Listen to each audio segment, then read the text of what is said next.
Hi friends, welcome back to our channel. So ಇವತ್ತಿನ ಈ ವಿಡಿಯೋದಲ್ಲಿ ನಾನು ಒಂದು ಒಳ್ಳೆ ಗುಡ್ ನ್ಯೂಸನ್ನು ಹೇಳ್ತಾ ಇದ್ದೀನಿ. ಯಾರಿಗೆ ಅಂತ ಕೇಳಿದರೆ, ಸೊ ಯಾರ್ಯಾರು ಆರ್ ಸಿ ಬಿ ಫ್ಯಾನ್ಸ್ ಇದ್ದೀರಾ, ಯಾರ್ಯಾರು ಆರ್ ಸಿ ಬಿ ಲವರ್ಸ್ ಇದ್ದೀರಾ, ಯಾರ್ಯಾರು R C B forever ಇದ್ದೀರಾ, ನಂತರ ಸುಮಾರು ಜನ ಲಕ್ಷಾಂತರ ಕೋಟ್ಯಾಂತರ ಜನ ಇದ್ದೀರಾ, ಯಾರ್ಯಾರು ಕಿಂಗ್ ಕೊಹ್ಲಿ ಫ್ಯಾನ್ಸ್ ಇದ್ದೀರಾ, ಅವ್ರಿಗೆಲ್ರಿಗೂ ಗುಡ್ ನ್ಯೂಸ್ ಏನು ಅಂತ ಹೇಳಿದರೆ, so R C B coach ಅವರು ಸ್ಟಾರ್ಟಿಂಗ್ ಪ್ಲೇಯರ್ಸ್ ಅಂದರೆ ಓಪನಿಂಗ್ ಬ್ಯಾಟ್ಸ್ಮನ್ಸ್ ಯಾರು ಮತ್ತು ಲೋಯರ್ ಮಿಡಲ್ ಆರ್ಡರ್ ಲಿಸ್ಟನ್ನ ಅನೌನ್ಸ್ ಮಾಡಿದ್ದಾರೆ.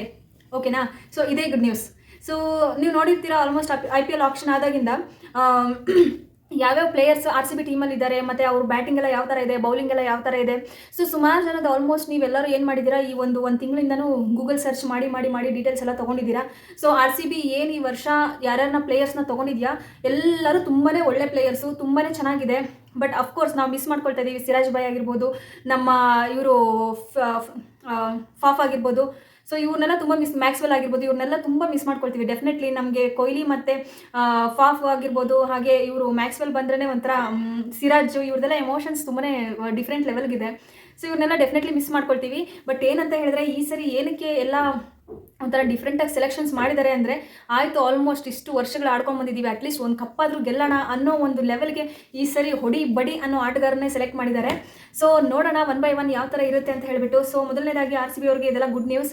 So first of all, opening batsman ಆಗಿ ಯಾರನ್ನ ತೊಗೊಂಡಿದೆ ಆರ್ ಸಿ ಬಿ ಟೀಮ್ ಅಂತ ಹೇಳಿದರೆ, ಸೊ ಫಿಲ್ ಸಾಲ್ಟ್ ಮತ್ತು ನಮ್ಮ king Kohli. So king Kohli batting ಎಲ್ಲ ನೀವು ನೋಡಿದ್ದೀರಾ. ಸೊ ವರ್ಲ್ಡ್ ಕಪ್ಪಲ್ಲಿ ಅವರು ಈ ರೀಸೆಂಟ್ ಇಯರ್ಸಲ್ಲಿ ನಂಬರ್ 3 ಆಡ್ತಾಯಿದ್ರು ಮುಂಚೆ ಎಲ್ಲ. ಸೊ ಇವಾಗ ನಂಬರ್ 1 ಅಂದರೆ ಓಪನಿಂಗ್ ಬ್ಯಾಟ್ಸ್ಮನಲ್ಲಿ ಇಳಿದಿದ್ದಾರೆ ಕೊಹ್ಲಿ ಅವರು. ಸೊ ಆ ಒಂದು ಎಕ್ಸ್ಪೀರಿಯನ್ಸ್ ಇರೋದ್ರಿಂದ, ಹಾಗೂ ಸುಮಾರು ಎಷ್ಟೊಂದು ಮ್ಯಾಚ್ಗಳು ಕ್ಯಾಪ್ಟನ್ ಆಗಿ ಆಡಿರೋದ್ರಿಂದ, ಸೊ ನಮ್ಮ ಕೊಹ್ಲಿ ಅವರೇ ಸ್ಟಾರ್ಟಿಂಗ್ ಓಪನಿಂಗ್ ಬ್ಯಾಟ್ಸ್ಮನ್ ಆಗಿ ಇಳಿದ್ರೆ ಫೀಲ್ಡಿಗೆ, ಆ ಹವನೇ ಬೇರೆ, ಆ ಮಜನೇ ಬೇರೆ.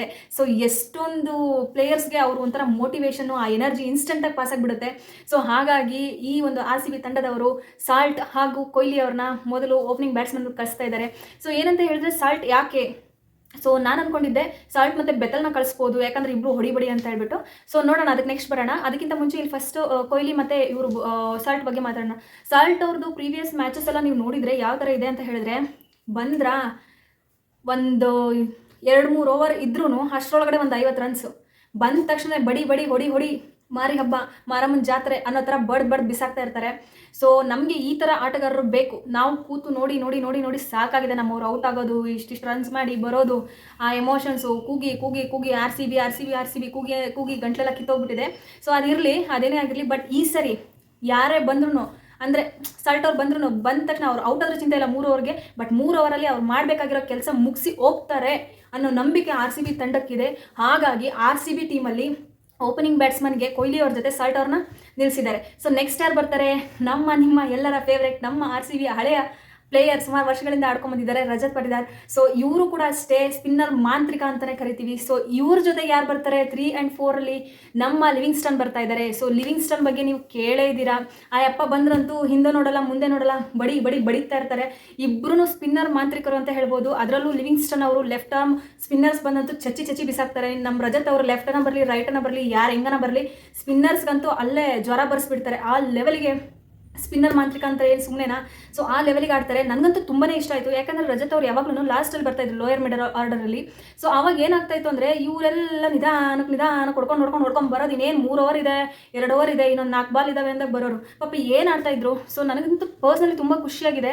ಸೊ ಯಾಕೆ ಅಂತ ಹೇಳಿದ್ರೆ, ಅಟ್ಲೀಸ್ಟ್ ಒಂದು ಥರ್ಡ್ ಪ್ಲೇಯಿಂಗ್ ಆಪ್ಷನ್ ಕೊಟ್ಟರೆ, ಅವರು ಅಟ್ಲೀಸ್ಟ್ ಉಳಿದಿರೋ ಓವರ್ಸಲ್ಲಿ ಏನು ಬಡಿ ಆಟ ಇದೆ ಅಲ್ವಾ, ಆ ಥರ ಒಂದು 4 ಓವರ್ 3 ಓವರ್ ಆಡಿದ್ರೂ ಸಾಕು, ನಾವು ಎಲ್ಲೋ ಹೋಗಿರುತ್ತೆ ನಮ್ಮ ಸ್ಕೋರು.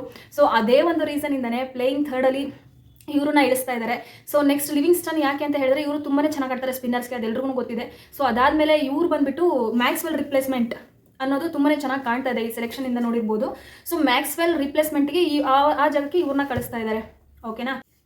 ಸೊ ನೆಕ್ಸ್ಟ್ 5ನೇ ಸ್ಥಾನದಲ್ಲಿ ಯಾರು ಬರ್ತಾರೆ ಅಂತ ಹೇಳಿದ್ರೆ, ಜಿತೇಶ್ ಶರ್ಮಾ ಅವ್ರದ್ದು ಲಾಸ್ಟ್ ರೀಸೆಂಟ್ IPL ಮ್ಯಾಚ್ ನೋಡಿದ್ರೆ ನಿಮ್ಗೆ ಗೊತ್ತಾಗುತ್ತೆ ಯಾವ ಥರ ಒಳ್ಳೆ ಬ್ಯಾಟಿಂಗ್ ಆಡಿ ಟೀಮ್ಗಳನ್ನ ಸೋಲೋ ಅಂಥ ಟೀಮ್ಗಳಲ್ಲೂ ಅವರು ಒಂದು 50 ಸ್ಕೋರ್, ಹಾಫ್ ಸೆಂಚುರಿ ಆಗಿರ್ಬೋದು, ಈ ಥರ ಎಲ್ಲ ಹೊಡೆದಿರೋದು ನಾವು ನೋಡಿದ್ದೀವಿ. ತುಂಬಾ ಚೆನ್ನಾಗಿ ಆಡಿದ್ದಾರೆ. ಅದಕ್ಕೋಸ್ಕರನೇ ಈ ಸಲ ಅವರನ್ನು ಸೆಲೆಕ್ಟ್ ಕೂಡ ಮಾಡಿದ್ದಾರೆ ಆರ್ ಸಿ ಬಿ ಟೀಮ್ ಅವರು.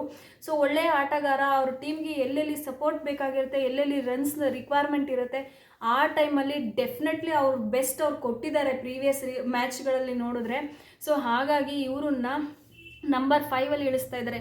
ಹಾಗೆ ಇವರು ಸ್ಪಿನ್ನರ್ಸ್ಗೆ ತುಂಬ ಚೆನ್ನಾಗಿ ಆಡ್ತಾರೆ, ಓಕೆನಾ. ಸೊ ಇದು ಒಂದು. ಸೊ ಇವರು 5th ಪ್ಲೇಸಲ್ಲಿ ಬರ್ತಾ ಇದ್ದಾರೆ. ಸೊ ಇವರಾದಮೇಲೆ ಟಿಮ್ ಡೇವಿಡ್ ಬರ್ತಾರೆ. ಸೊ ಟಿಮ್ ಡೇವಿಡ್ ನಿಮಗೆ ಗೊತ್ತು, ಫಿನಿಷರ್ ಅಂತಲೇ ಕರೀತಾರೆ. ಸೊ ಲಾಸ್ಟ್ ರೀಸೆಂಟ್ ಮ್ಯಾಚಲ್ಲಿ ನೀವು ನೋಡಿದ್ದೀರಾ, ಆಲ್ಮೋಸ್ಟ್ ಒಂದು 10ರಿಂದ 13 ಬಾಲ್ ಏನೋ ಇತ್ತು, ಅದರಲ್ಲೇ ಹಾಫ್ ಸೆಂಚುರಿ ಚಚ್ಚಿ ಬಿಸಾಕಿದ್ರು. ನಿಜವಾಗ್ಲೂ ನೀವು ಏನಾದರೂ ಅಂದ್ಕೊಳ್ಳಿ, ನಾನಂತೂ ಈ ಸರಿ RCB ಟೀಮ್ ಏನು ಆಯ್ಕೆ ಮಾಡಿದ್ಯಲ್ವಾ, ಸೊ ಅದೆಲ್ಲ ಒಂದೊಂದು ಮುತ್ತುಗಳು ರೀ. ಹೇಳ್ತಾರಲ್ವ ಒಂದು ಮೂವಿ ಡೈಲಾಗಲ್ಲಿ, ಆಹಾ ಏನಂತ ಮಕ್ಕಳನ್ನ ಎತ್ತಿದೆಯಾ, ಒಂದೊಂದು ಮುತ್ತು ಅಂತ ಹೇಳ್ಬಿಟ್ಟು. ಸೊ ಇದು ನೆಗೆಟಿವ್ ಆಗಲ್ಲ, ಜೋಕ್ ಥರ ಅಲ್ಲ, ನಿಜವಾಗ್ಲೂ ಈ ಸರಿ ಸೆಲೆಕ್ಷನ್ ಆ ಥರ ಇದೆ, ಒಂದೊಂದು ಮುತ್ತುಗಳ ಥರ ಇದೆ. ಆ ಮುತ್ತುಗಳು ಎಷ್ಟು ಕೊಡುಗೆನ ಕೊಡ್ತವೆ ನಮ್ಮ ಟೀಮ್ಗೆ, RCBಗೆ ಅನ್ನೋದೇ ಮೇನ್ ಇಂಪಾರ್ಟೆಂಟು. ಸೊ ಅದನ್ನೇ ವೆಯ್ಟ್ ಮಾಡ್ತಾ ಇದ್ದೀವಿ. ಈ ಸರಿ ಬ್ಯಾಟಿಂಗ್ ಅಂತೂ ಚಚ್ಚಿ ಬಿಸಾಕಬೇಕು ನೋಡಿ. ಅಟ್ಲೀಸ್ಟ್ 14-15 ವರ್ಷ, ಇಷ್ಟು ವರ್ಷಗಳಿಂದ ಏನು ನಾವು ನೋವು ಅನುಭವಿಸಿದಲ್ಲ, ಈ ಸರಿ ಆ ನೋವನ್ನೆಲ್ಲ ಮರ್ತು ಬಿಡ್ಬೇಕು ಗುರು. ಆ ರೇಂಜಿಗೆ ಅವ್ರು ಬ್ಯಾಟಿಂಗ್ ಆಡಲಿ ಅಂತ ವಿಶ್ ಮಾಡೋಣ. ಸೊ ನೆಕ್ಸ್ಟು ಜಾಕೋಬ್ ಬೆಥಲ್ದು ಏನಪ್ಪ ಕತೆ, ಇವರು ಎಲ್ಲಿ ಆಡ್ತಾ ಇದ್ದಾರೆ, ಹೆಂಗೆ ಆಡ್ತಾ ಇದ್ದಾರೆ, ಆಪ್ಷನ್ನ ಏನು ಒಂದು ಗೊತ್ತಿಲ್ಲ, ಇನ್ನು ಇವ್ರ ಬಗ್ಗೆ ಏನು ಡೀಟೇಲ್ಸ್ ಅನೌನ್ಸ್ ಮಾಡಿಲ್ಲ ಇವರು.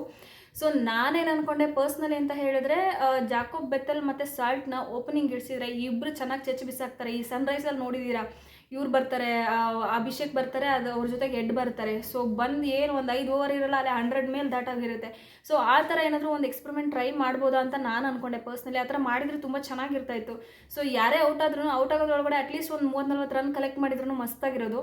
ಸೊ ಗೊತ್ತಿಲ್ಲ ನನಗೆ ಯಾವ ಥರ ಇವ್ರನ್ನ ಯಾವ ಎಂಟ್ರಿ ಕೊಡ್ತಾರೆ, ಏನು ಯಾವ ಟೈಮಲ್ಲಿ ತೊಗೊಳ್ತಾರೆ, ಅಥವಾ ಈ ಚಾರ್ಲ್ಸ್ ಅವ್ರನ್ನ ಹೇಗೆ ಇಟ್ಟು ಲಾಸ್ಟಲ್ಲಿ ಯೂಸ್ ಮಾಡಿದ್ರಲ್ಲ ಆ ಥರ ಏನು ಮಾಡ್ತಾರೋ ನೋಡಬೇಕು, ಇವ್ರನ್ನ ಎಲ್ಲಿ ಹೇಗೆ ರಿಪ್ಲೇಸ್ಮೆಂಟ್ ಮಾಡ್ತಾರೆ ಅಂತ ಹೇಳಿಬಿಟ್ಟು. ಸೊ ಅದಾದಮೇಲೆ ಟಿಮ್ ಡೇವಿಡ್ ಆದಮೇಲೆ ಈ ನೆಕ್ಸ್ಟ್ ಆಪ್ಷನ್ ಅಂತ ಬರೋದು ಇವರು ಕೃಣಾಲ್ ಪಾಂಡೆ ಅವ್ರು ಬರ್ತಾರೆ. ಇವರು ಆಲ್ರೌಂಡರ್ ಇದ್ದಾರೆ. ಹಾಗೆ ಇವ್ರ ಬ್ಯಾಟಿಂಗು ತುಂಬ ಚೆನ್ನಾಗಿದೆ. ನೋಡೋಣ ಈ ಅಂದರೆ ಟೀಮ್ ಯಾವ ಥರ ರನ್ ಸ್ಕೋರ್ ಮಾಡುತ್ತೆ, ಆ ಮೂಮೆಂಟಲ್ಲಿ ಯಾವ ಥರ ರನ್ಸ್ ರಿಕ್ವೈರ್ಮೆಂಟ್ ಇದೆ ಅನ್ನೋದ್ರ ಮೇಲೆ ಲಾಸ್ಟ್ ಮೂಮೆಂಟಲ್ಲಿ ಚೇಂಜಸ್ ಮಾಡಿದ್ರು ಮಾಡಬಹುದು. ಬಟ್ ಆ್ಯಸ್ ಆಫ್ ನಾವು ಏನು RCB ಕೋಚ್ ಇದ್ದಾರಲ್ವ, ಸೊ ಈ ಒಂದು 5-6 ಪೀಪಲ್ದು ಸೊ ಲಿಸ್ಟನ್ನ ಅನೌನ್ಸ್ ಮಾಡಿದ್ದಾರೆ. ಸೊ ಮೊದಲನೇದಾಗಿ ಹೇಳ್ದಂಗೆ ಸಾಲ್ಟ್ ಅವರು, ಕೊಹ್ಲಿ ಇವರಿಬ್ಬರು ಬರ್ತಾರೆ. ಸೆಕೆಂಡ್ ಬಂದುಬಿಟ್ಟು ನಮ್ಮ ರಜತ್ ಅವರು, ಹಾಗೆ ಅವ್ರ ಜೊತೆ ಲಿವಿಂಗ್ಸ್ಟನ್ ಬರ್ತಾರೆ. ಸೊ ಮೂರನೇದಾಗಿ ಇವರು ಜಿತೇಶ್ ಅವ್ರು ಬರ್ತಾರೆ. 4ನೇದಾಗಿ ಟಿಮ್ ಡೇವಿಡ್ ಬರ್ತಾರೆ. 5ನೇದು ಕೃಣಾಲ್ ಪಾಂಡೆನೋ ಯಾರೋ ಒಂದು ನೆಕ್ಸ್ಟ್ ಆಪ್ಷನ್ಸ್ ಬರ್ತಾರೆ. ಸೊ ಇದಿಷ್ಟ ಆಗಿರುತ್ತೆ ಈ ಬ್ಯಾಟಿಂಗ್ ಲೈನಪ್. ನನಗಂತೂ ತುಂಬ ಇಷ್ಟ ಆಯಿತು.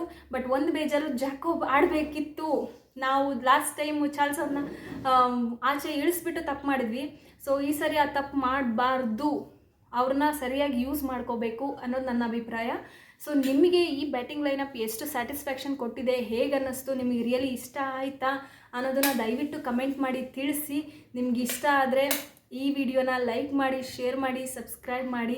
ನಾನು ನಿಮಗೆ ಸಿಗ್ತೀನಿ ನೆಕ್ಸ್ಟ್ ಮತ್ತೊಂದು ಅಪ್ಡೇಟಲ್ಲಿ, ಓಕೆನಾ. ಸೊ ಎಲ್ಲರಿಗೂ ಒಳ್ಳೆಯದಾಗಲಿ. Thank you so much.